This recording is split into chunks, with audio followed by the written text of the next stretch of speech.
nazali nani ngai mpona banga yo te. Nazali nani ngai mpona banzali nani ngai mpona bango te. Nazali nani ngai mpona bango te. Ngai nani mpona bango te. Nazali nani ngai mpona bango te. Nazali mpona bango te. Nazali nani ngai mpona bango te. Ngai nani mpona bango te. Et ensemble, en cet instant, veuillez recevoir nos salutations au nom de notre Seigneur Jésus-Christ. Parole de Dieu, parce que Dieu est au-dessus de tout. Alors, quand bien même il y a beaucoup d'événements à travers le monde en général et en particulier dans mon pays, la République démocratique du Congo, mais nous devons entendre la parole de Dieu.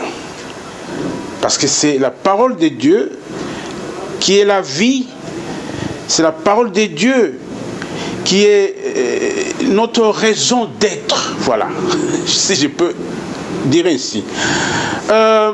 Aujourd'hui, je viens avec un sujet qui sûrement va vous frapper. Vous dites, mais pourquoi il dit ça? Parce que je veux dire que des pasteurs et etc. démissionnent. Alors quelqu'un me dira, comment des serviteurs de Dieu peuvent-ils démissionner? Parce que nous allons découvrir ici qu'il y a des serviteurs de Dieu qui, malheureusement, servent un Dieu que ne connaissent pas. Vous pouvez vous imaginer ça. Vous êtes en train de servir un Dieu, lequel Dieu que vous ne connaissez pas selon la sagesse à lui. Parce que depuis toujours, avant l'arrivée de Jésus, il y avait des serviteurs de Dieu. Mais après l'arrivée de Jésus dans ce monde, nous apprenons que tous ces serviteurs de Dieu-là ne connaissaient pas Dieu selon la sagesse de Dieu. Donc, si vous ne connaissez pas Dieu selon la sagesse de Dieu, Dieu considère que vous n'êtes pas qualifié pour le servir après l'arrivée de Jésus-Christ. Mais je voudrais que nous commencions par lire un verset à partir duquel nous allons continuer notre partage. Nous allons lire Ephésiens 3, versets 3 à 5. Ephésiens 3, versets 3 à 5. Je lis. C'est par révélation que j'ai eu connaissance du mystère sur lequel je viens d'écrire un peu de mots. En les lisant, vous pouvez vous représenter l'intelligence que j'ai du mystère de Christ. Il n'a pas été manifesté aux fils des hommes dans les autres générations. Écoutez ça. Donc, Paul dit que le mystère de Christ n'a pas été manifesté aux fils des hommes dans les autres générations. Donc, ça veut dire que depuis la création, depuis l'arrivée à l'existence d'Adam, jusqu'à l'arrivée de Christ, le mystère de Christ n'a pas été manifesté à qui que ce soit. Quel privilège que les apôtres avaient eu, que le mystère de Christ leur soit manifesté.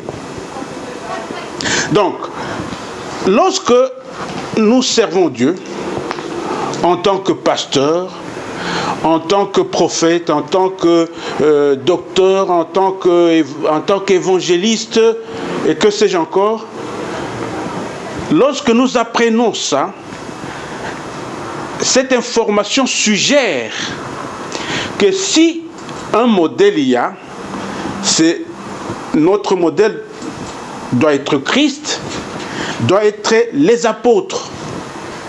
Nous ne pouvons pas aller trouver le modèle chez ceux qui ont servi Dieu avant l'arrivée de Jésus-Christ.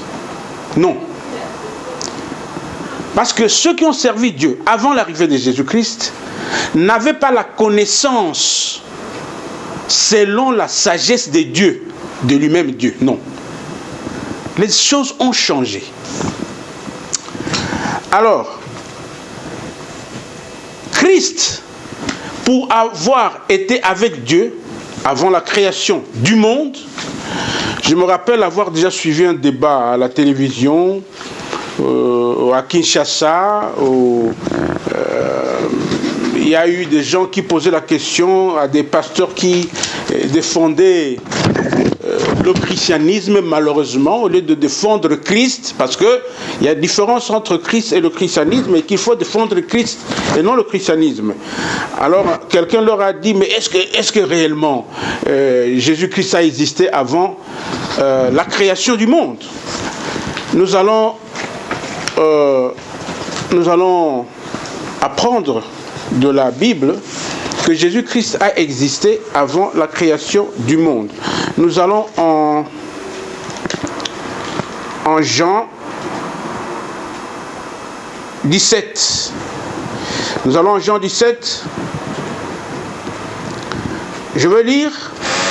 Et maintenant, toi, Père, glorifie-moi auprès de toi-même de la gloire que j'avais auprès de toi avant que le monde fût.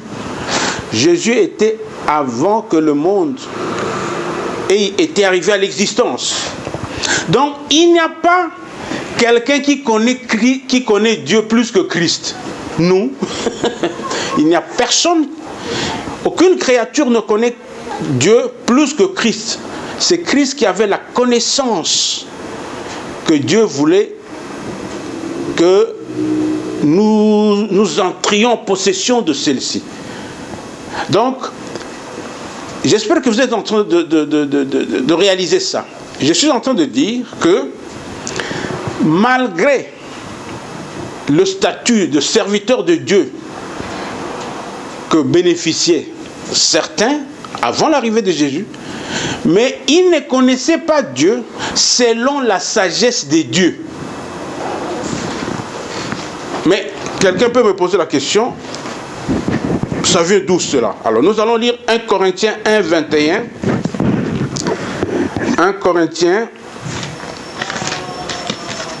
1. Je vais commencer au verset 19. Je détruirai la sagesse des sages et j'anéantirai l'intelligence des intelligents. Où est le sage? Où est le scribe? Où est le disputeur de ce siècle? Dieu n'a-t-il pas convaincu de folie la sagesse du monde? Car puisque le monde avec sa sagesse n'a point connu Dieu dans la sagesse de Dieu. Parce que c'est là où je tire mon enseignement. Le monde n'a pas connu Dieu dans la sagesse de Dieu. Il a plu à Dieu de sauver les croyants par la folie de la prédication que Jésus-Christ est venu faire. Donc, avant l'arrivée de Jésus, il y avait des serviteurs de Dieu, mais qui n'avaient pas la connaissance de Dieu selon la sagesse de Dieu. Laquelle sagesse de Dieu est Jésus-Christ.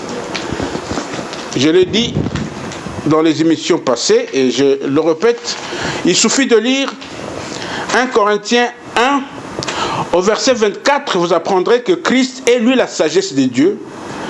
Vous allez au verset 30, toujours à 1 Corinthiens 1, vous apprendrez que Christ est la sagesse de Dieu. Vous allez en Colossiens 2, verset 3, vous apprendrez que Christ est le mystère de Dieu. Donc, lorsque nous voulons connaître Dieu selon la sagesse de Dieu, c'est à partir de Christ que nous pouvons avoir la connaissance de Dieu selon la sagesse de Dieu.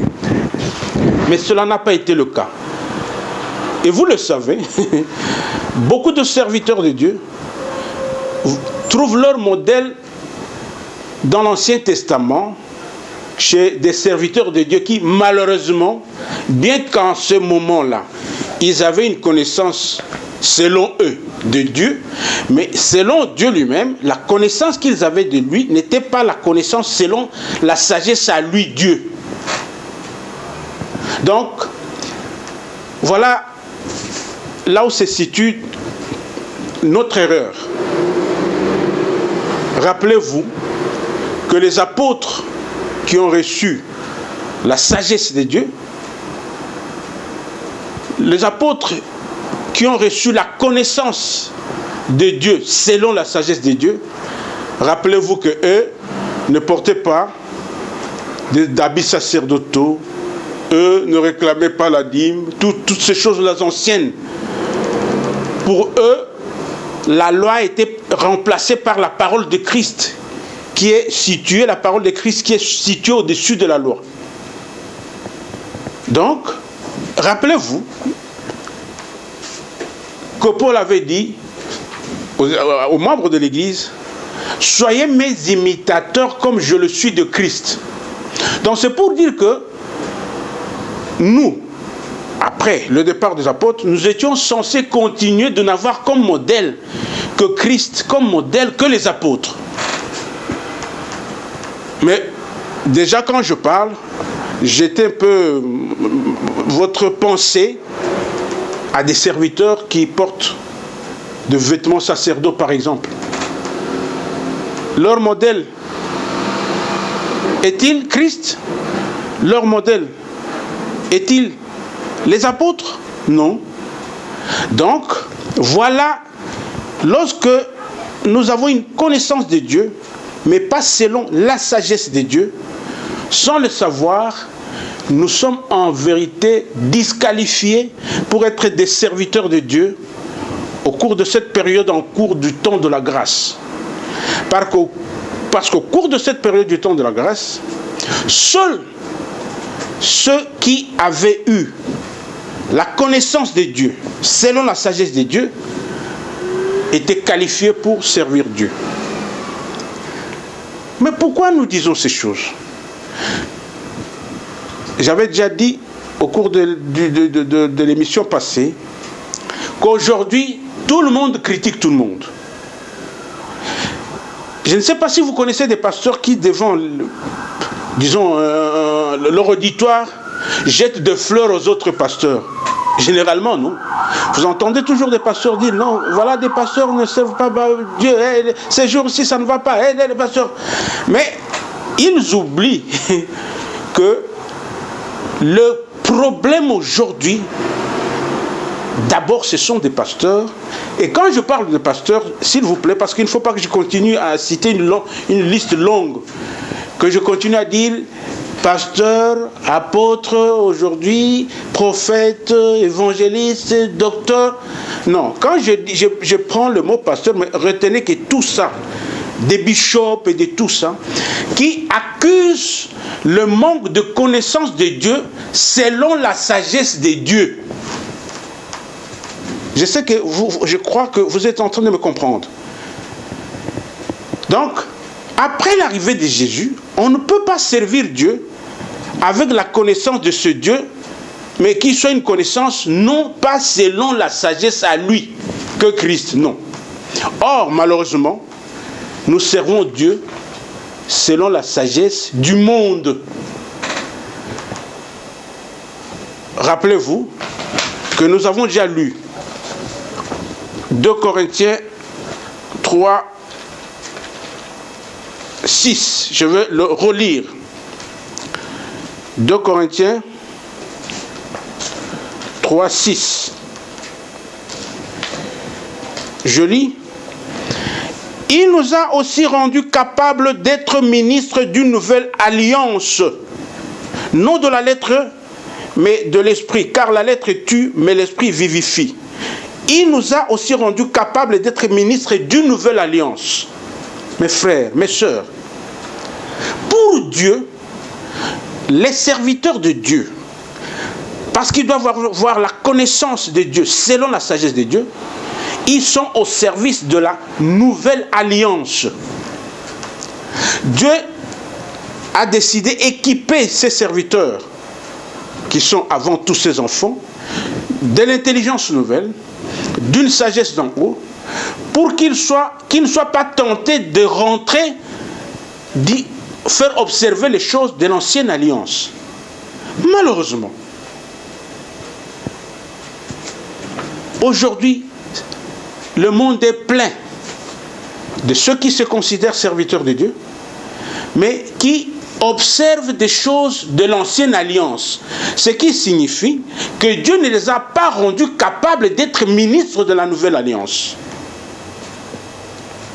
Alors, ici l'occasion d'apprendre que lorsque vous critiquez, vous particulièrement les pasteurs, vous les docteurs, vous les prophètes, vous les apôtres, c'est parce que vous tous, vous commettez la même erreur.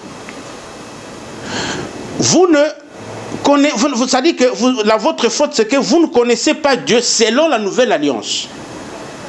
Vous ne connaissez pas Dieu selon la sagesse de Dieu. Ce qui s'exprime par le fait que vous rentrez dans l'ancienne alliance, puisez des choses que vous continuez d'observer.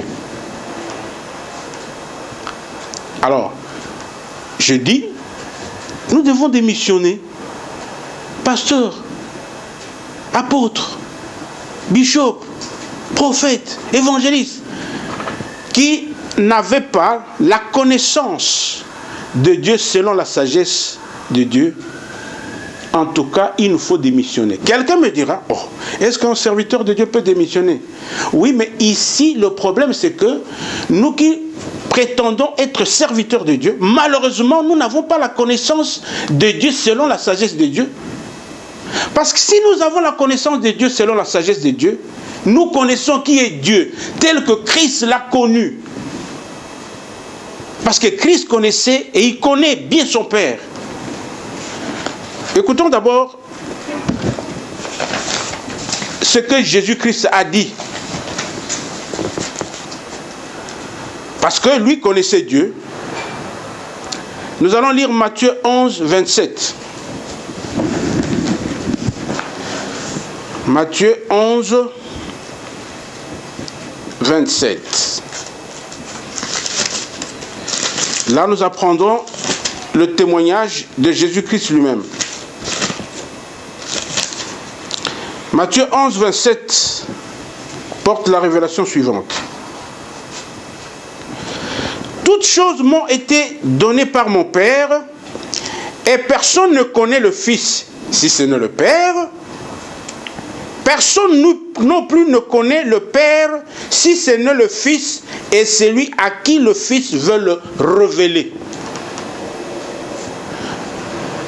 C'est le Fils qui connaît son Père, et il revient à ce Fils de révéler à qui il veut. Mes frères, mes sœurs, si Christ vous avez révélé réellement Dieu, selon la sagesse de Dieu qui est lui-même Christ, nous n'aurions pas fait de retour vers l'ancienne alliance pour puiser de références. Ô ministre de Dieu d'aujourd'hui, nous prouvons, c'est-à-dire nous-mêmes nous prouvons que nous n'avons pas la connaissance de Dieu selon la sagesse de Dieu. Quelqu'un va me dire comment? Parce que si nous avons la connaissance de Dieu, selon la sagesse de Dieu, nous devons garder la parole de Dieu. Nous devons garder la parole de Dieu. Je vais lire un verset, Jean 8, verset 55. Et vous y apprendrez quelque chose. Jean 8, 55. Ça, c'est Jésus qui dit. Nous pouvons commencer 54. Jésus répondit, si je me glorifie moi-même, ma gloire n'est rien, c'est mon Père qui me glorifie, lui que vous dites être votre Dieu et que vous ne connaissez pas. Pour moi, je le connais, et si je disais que je ne le connais pas, je serais semblable à vous, un menteur, mais je le connais et je garde sa parole. Donc, ce qui prouve que vous connaissez Dieu par sa sagesse, c'est lorsque vous gardez sa parole intacte. Les apôtres aussi ont gardé sa parole. Il suffit que je lise en Jean, je vais rentrer à Jean 17, au verset 6. J'ai fait connaître ton nom aux hommes que tu m'as donnés du milieu du monde. Ils étaient à toi et tu me les as donnés et ils ont gardé ta parole. Jésus-Christ, nous venons de l'apprendre, a gardé toute la parole de Dieu. Les apôtres ont gardé toute la parole de Dieu. Mais nous, on n'a pas gardé la parole de Dieu. Vous savez, ceux qui lisent la Bible se rappelleront qu'il y a eu un certain Uza qui a voulu aider Dieu. Je préfère que nous lisions ceci en 2 Samuel. Comme ça, nous pouvons ensemble réaliser que Dieu, on ne l'aide pas. Écoutons, s'il vous plaît. Je suis en 2 Samuel 6, versets 6 à 8. Lorsqu'ils furent arrivés à l'ère de Nacon, Uza étendit la main vers l'arche de Dieu et la saisit, parce que le bœuf la faisait pencher. Du fait que le bœuf faisait pencher l'arche de Dieu, alors Uza a tendu la main vers cette arche. C'est comme pour dire qu'il voulait aider Dieu. On n'aide pas Dieu. Pasteur, on n'aide pas Dieu. Pasteur, vous m'entendez? On n'aide pas Dieu. Comment vous connaissez Dieu et vous voulez l'aider? On n'aide pas Dieu, s'il vous plaît. La colère de l'Éternel s'enflamma contre Uza et Dieu le frappa sur place à cause de sa faute. Asa mourut là, près de l'arche de Dieu. Vous comprenez? On n'aide pas Dieu. Et vous, comment, vous allez me poser la question, comment vous êtes permis d'aider Dieu? En vous donnant le christianisme, parce que dans la parole de Dieu, ce mot n'existe pas. Vous allez seulement trouver le mot chrétien. C'est normal que les disciples avaient reçu cette appellation chrétien. Mais dans la pensée de Dieu, il n'était pas question d'un certain christianisme que les uns définissent comme religion, que les autres définissent comme une vie. Non, non, non, non, non, non, non, non. Ceux qui ont fait sortir ce mot à l'existence ont voulu aider Dieu. C'est ça la faute. Vous avez voulu aider Dieu, voilà pourquoi des mots tels que catholicisme, protestantisme, pentecôtisme, etc. Toutes nos dénominations là. Parce que vous avez pensé que vous voulez aider Dieu. Vous avez commis la même faute qu'avait commise Uza. Vous voulez aider Dieu. On n'aide pas Dieu. Et alors, aujourd'hui, sur toute la planète, tout le monde ne fait que dénoncer. Tout le monde ne fait que se lamenter. Mais messieurs les pasteurs, messieurs les apôtres, messieurs les bishops, messieurs les prophètes et tout ça, ne savent pas que c'est vous-même, c'est nous-mêmes qui constituons la preuve, c'est nous qui constituons la preuve des gens qui n'ont pas la connaissance de Dieu selon la sagesse de Dieu. Parce que si vous connaissez Dieu selon la sagesse de Dieu, vous ne pouvez pas l'aider. Vous ne pouvez pas ajouter quoi que ce soit sur sa parole. Alors je dis, pour cela, démissionnons. Il est important que les gens comprennent, parce que j'entends des gens se plaindre. Et ça ne marche pas dans les milieux des églises. Et je ne le cache pas, moi j'ai dépensé un certain nombre d'années pour que j'arrive à comprendre. Et le Seigneur me fait comprendre ça. Que vous ne connaissez pas Dieu, vous ne me connaissez pas moi, selon la sagesse à moi qu'est Christ. Je vais encore ajouter un autre élément. Parce que là aussi, il y a ignorance de la part des bishops, des pasteurs, des apôtres, des prophètes, des évangélistes. Écoutez, si Moïse a fait sortir les enfants d'Israël d'Égypte pour Canaan, la terre promise. Mais la différence, c'est que Jésus est venu faire sortir ses disciples du monde. Mais alors, écoutez, je dis bien, le point de départ pour les disciples de Jésus-Christ, c'est le monde, et le point d'arrivée, c'est au-dessus des cieux, en la personne de Dieu, qui est le Saint. Donc, du fait qu'il est question de partir du monde, pour arriver au-dessus des cieux, mais chez le Saint, il n'est pas possible aux hommes de trouver un chemin comment aller vers Dieu. Ce n'est pas possible. Quand bien même, avant l'arrivée de Jésus, parce que les gens n'avaient pas la connaissance de Dieu selon Dieu, ils ont prétendu se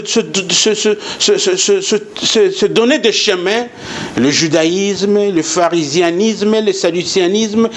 Il y avait même, ça souvent les gens ne connaissent pas, qu'il y avait aussi beaucoup de... Le synagogue, il y en avait avec des différences doctrinales. Je vais que nous prenions connaissance de ça. Je vais aller en Actes des Apôtres. Je pense Actes des Apôtres 6. Nous allons lire Actes des Apôtres 6. Écoutons. Je suis en Actes des Apôtres 6, à partir du verset 8. Étienne, plein de grâce et de puissance, faisait des prodiges et de grands miracles parmi le peuple. Quelques membres de la synagogue dite des affranchis, de celle des Cyrénéens et celle des Alexandrins. Vous entendez ça? Synagogue. Des affranchis, synagogue. Des Alexandrins, synagogue de Cyrénéens. C'est tout, comme aujourd'hui.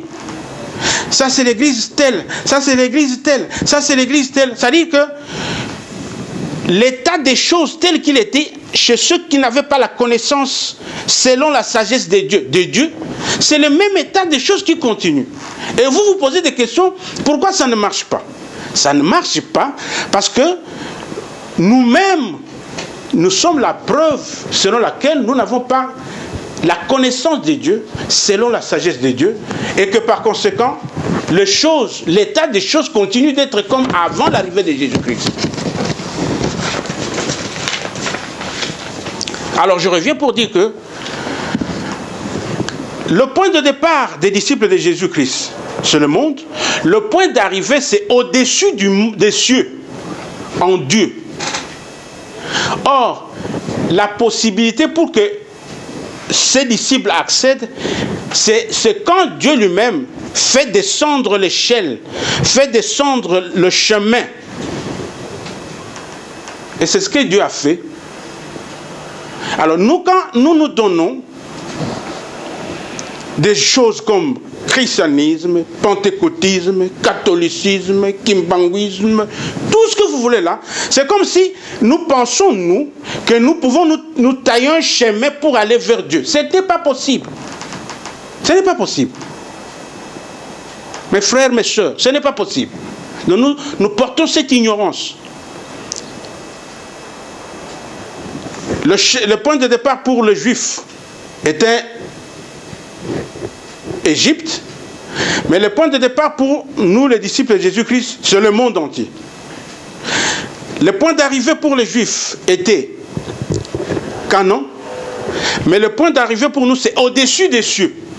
Pour que vous alliez au-dessus des cieux, au-dessus du monde qui a été créé, on ne peut pas aller par nous-mêmes. Par conséquent, nous ne pouvons pas nous donner un chemin nous-mêmes.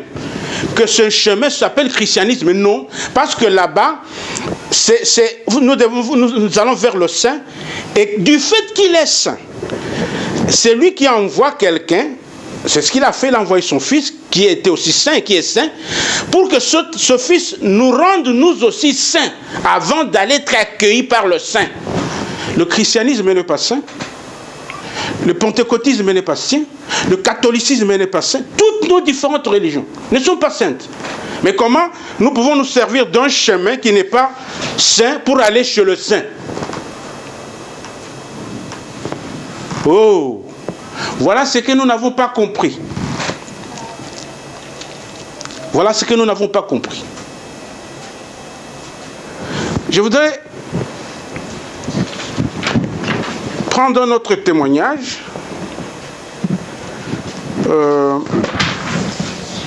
qui peut nous intéresser. Je vais lire Nombre. Je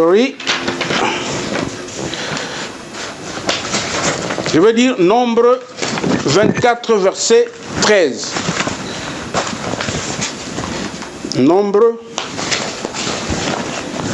24, 13.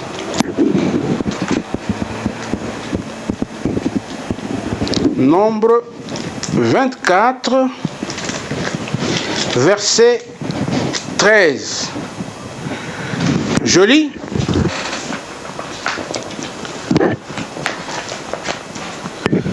Quand Balak me donnerait sa maison pleine d'argent et d'or, je ne pourrais faire de moi-même ni bien ni mal contre l'ordre de l'Éternel. Voilà un témoignage. Quand bien même Balak me donnerait sa maison pleine d'argent et d'or, je ne pourrais faire de moi-même ni bien ni mal contre l'ordre de Dieu, l'Éternel. Je répéterai ce que dira l'Éternel. Voilà, je répéterai ce que dira l'Éternel. Je répéterai ce que dira l'Éternel. Nous, on n'a pas répété, révérend pasteur, révérend ministre. Il était question de répéter ce que Dieu avait dit à travers Jésus-Christ. Nous n'avons pas répété.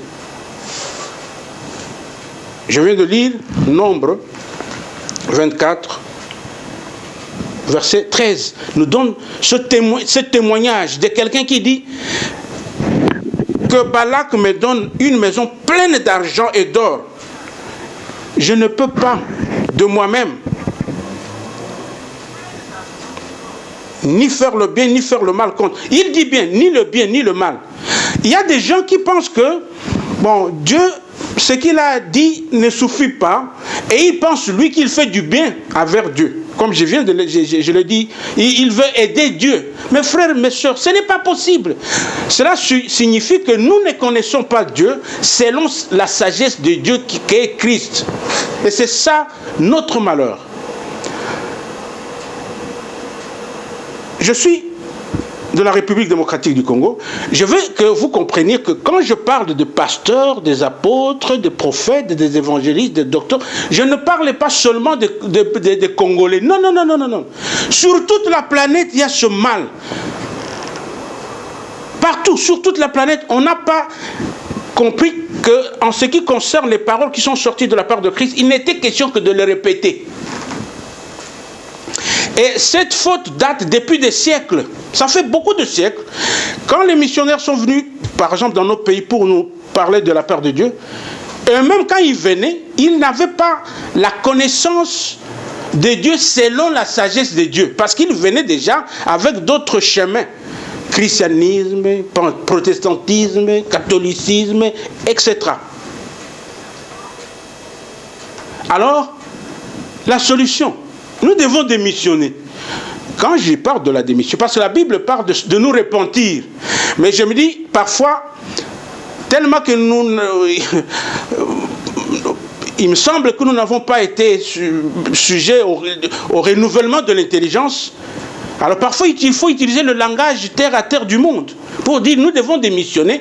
Lorsque nous démissionnons, alors nous nous engageons de nouveau, nous reprenons à zéro notre foi en Jésus-Christ, nous nous repentons et nous commençons la marche avec Jésus. Sinon, ça ne marchera pas, mais surtout, lorsqu'on n'est pas en Dieu et en Jésus-Christ, là où on reçoit la connaissance de Dieu selon sa sagesse, même l'enlèvement, on ne sera pas enlevé. Vous ne voulez pas être enlevé? il n'est pas question que nous défilions de temps en temps pour faire des dénonciations, pour dire des choses. Ça ne marche pas, ça ne marche pas. Démissionnons. Donc nous démissionnons, nous reprenons à zéro notre engagement vers le Seigneur. Comme ça, nous nous donnons la possibilité d'être sauvés. Parce que croyez-moi, nous parlons, nous sommes sauvés. Comment quelqu'un qui est sauvé, mais qui n'a pas la connaissance de Dieu selon la sagesse de Dieu?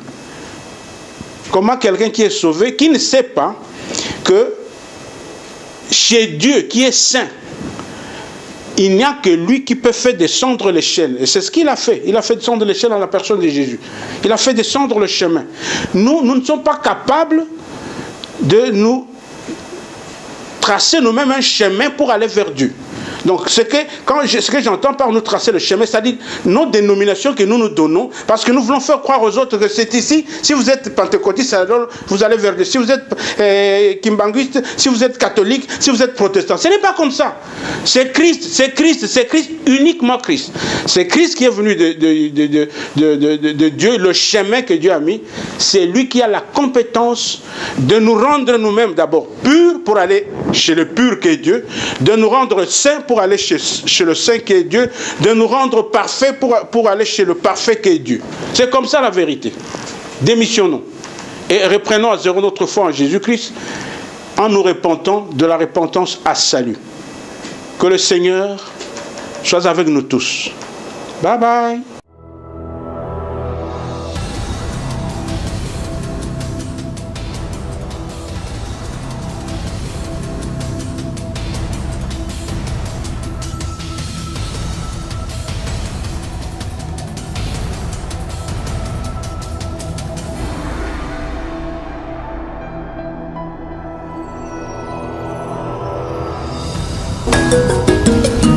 Oh Yahweh, nazali nani ngai na banga yo te.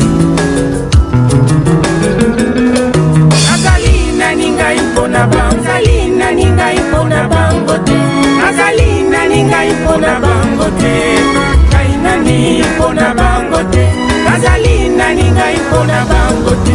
Nazali mpona bango te. Nazali nani ngai mpona bango te.